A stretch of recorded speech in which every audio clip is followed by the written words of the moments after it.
Fala, turma, vamos passar aqui o relatório do PVB11 e eu quero dar um parecer aqui sobre o segmento, né? O segmento de lajes e falar especificamente aqui do PVB11. Então, pegando um resumo aqui do fundo, eu deixei em destaque aqui essa questão, esse relatório aqui é de final de março, competência a fevereiro, tá?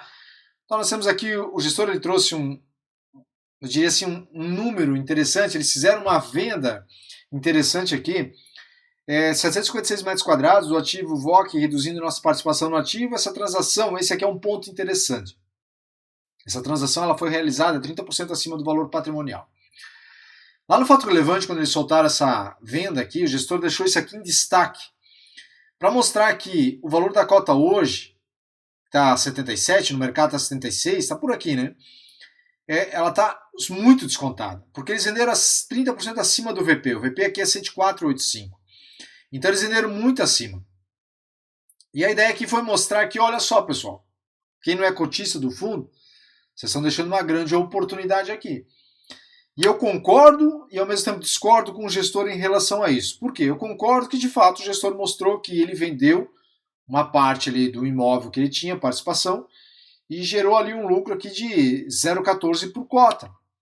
Acontece que esse não é a forma que o PVB11 opera. Eles não ficam fazendo reciclagem dos imóveis como faz o TEMP e o FANT, né? Aqui a ideia é o quê? É alocar, como os galpões logísticos, como os shoppings, como os imóveis de renda urbana e por aí vai. Então a ideia do PVB11 é essa, é igual ao do JSRE, do BRCR, HGRE, Vino, etc. Então isso aqui, apesar de ser interessante, não é algo que vai ser recorrente. Então eu entendo que acaba não trazendo tanta atratividade. Porque o segmento de lajes, a meu ver, eu falo isso há muito tempo, eu tinha lajes na minha carteira lá até 2020, eu tinha o BRCR na época, vendi lá, e nunca mais botei um fundo de lajes, também não pretendo mais botar, porque eu entendo que é o segmento que mais sofre quando a Selic está em alta. E prova disso é só olhar a vacância da maioria dos fundos de lajes, com exceção ali do TEMP, do FANT, que tem uma proposta diferente, e o JSRE, se eu não me engano, que está conseguindo manter uma vacância em 4%, os outros fundos de lajes possuem vacância significativa e eles não conseguem locar. Quando a gente olha, por exemplo, os imóveis de galpões logísticos, a gente vê que sai um locatário, já está entrando outro, é uma questão de um mês, dois, né? Diferente aqui nos imóveis de lajes, né? Então eu vejo que esses imóveis de lajes, para quem busca uma renda recorrente, para uma aposentadoria, para ter aquela renda tranquila todo mês, não vai conseguir com os fundos de lajes. Claro, você pode ter uma participação pequena, pode ter, mas veja que aqui o dividendo ele vem caindo. Então imagina lá que você está aposentado e obviamente você reinveste sempre uma parte para compensar ali a questão de inflação e uma parte para compensar também isso aqui, né? Essas quedas dos dividendos. Só que eu vejo que os lajes sempre vai ser assim, tá? A Selic, olha, eu posso ser desmentido talvez quando a Selic cair para uns 8%, pode ser.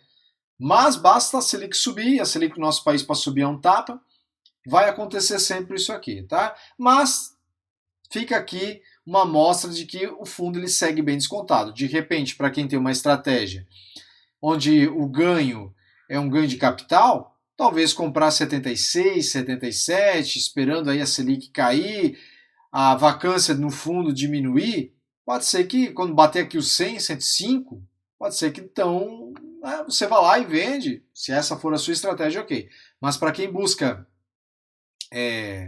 a renda todo mês, recorrente, acumular cotas, principalmente para quem faz aportes pequenos, menores, né? Eu acho que o segmento de lajes é um segmento ruim aí para o investidor, tá? Outros pontos que eu destaquei, tá aqui, né? Carteira de ativos. Todos os imóveis do fundo, eles são classificados com AAA ou AA aqui, né? Tem os imóveis, todos eles com classificação AA, certo? Agora vamos dar uma olhadinha aqui. E no ponto que ainda chama a atenção o risco que o fundo carrega. FL 4.440. Porcentagem de receita, 31%. Está dividido em 8 locatários. Não é lá muita coisa a diversificação aqui. Mas são 8 locatários e ainda tem uma vacância de 12,5%. Park Tower, um locatário equivale a 26% de receita, é a Prevent Senior. Percebe o risco que tem aqui? Eles já diminuíram bastante essa concentração? Sim, já chegou a beirar aqui os 50%. Mas quando a gente olha aqui para o contrato de locação, hoje, 98% dos contratos são típicos. Apenas nenhum está típico, na verdade, né? É 2% de renda mínima garantida. Então hoje, se a Prevent Senior decidir sair, ela pode pegar, sair e talvez pagar uma multa ali que tenha acordado, se tiver uma multa, porque quando a gente pega o fato relevante que saiu agora em 4 de abril, onde a vacância do fundo do PVB11 ela vai aumentar, a gente vê que aqui, por exemplo, o contrato com a locatária China Construction Bank, ela tem aqui nos termos de contrato de locação, a rescisão antecipada não contemplava multas. Ainda assim, o fundo negociou ali com a locatária, o montante aqui para ser pago de 4.383.000, que equivale a 0,16 centavos por cota. Esse aumento de vacância equivale a 0,06 centavos aqui de dividendos. Quer dizer, paga 0,50 hoje, o dividendo tende a cair a 0,44. 0,45, 0,44 tende a cair o dividendo. Então percebe que o fundo ele ainda é bem concentrado e ainda traz risco. Ponto positivo aqui do fundo, ele não tem alavancagem. Então ele não precisa se preocupar em perder receita, porque ele tem lá juros para pagar sobre a alavancagem, etc, etc. A cota precisa ficar acima do VP para eles fazerem emissão, etc. Então esse é um ponto positivo aqui do PVB11. Mas é só também. Mas Jader, a localização dos imóveis, ela é uma localização... Já passei aqui. Ela é uma localização muito boa. Todos os imóveis são muito bem alocados, com a classificação dos imóveis muito boas. Pois é, mas ainda assim o fundo está com 15% de vacância.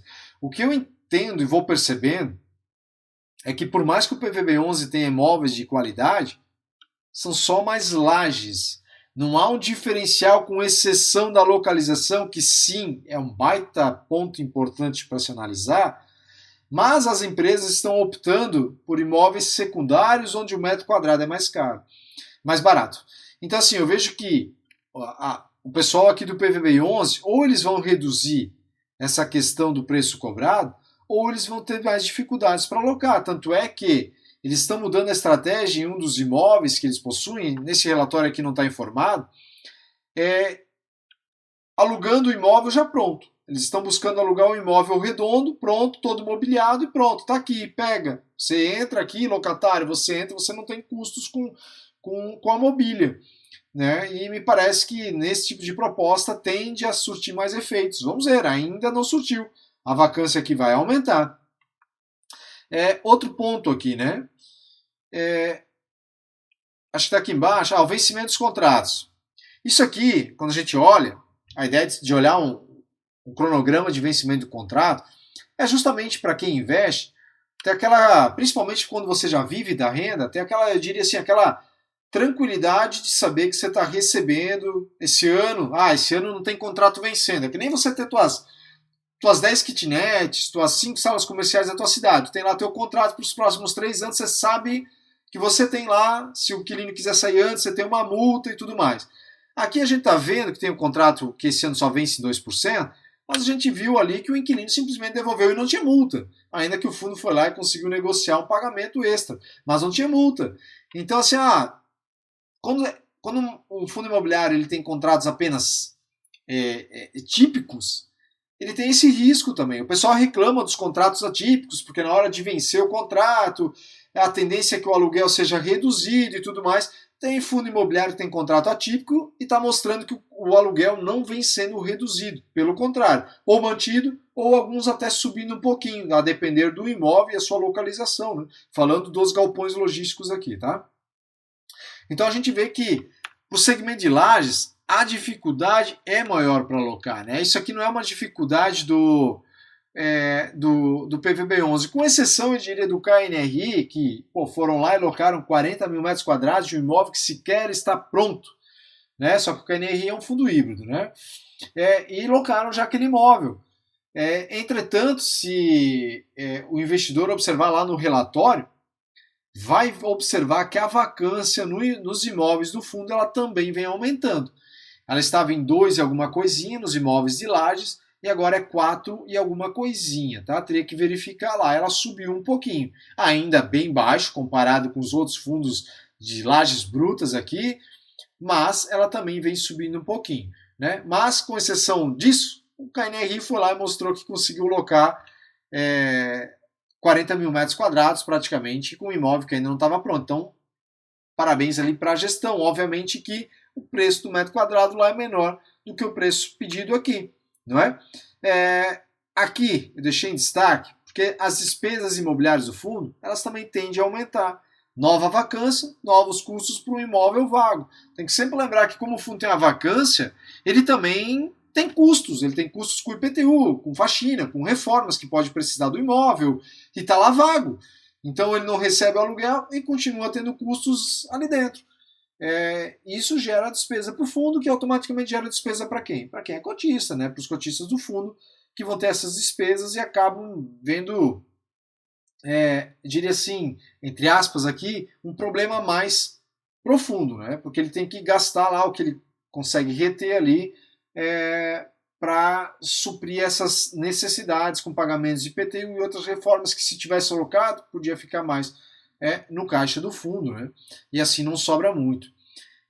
Aqui a receita contratada, a receita imobiliária para o fundo, a gente vê que se a vacância estivesse zerada, ela chegaria aqui a 0,69, né? Então há um espaço aqui de 11 centavos por cota. Só que isso tem que lembrar o seguinte, isso se o fundo conseguir locar aos preços pedidos atualmente.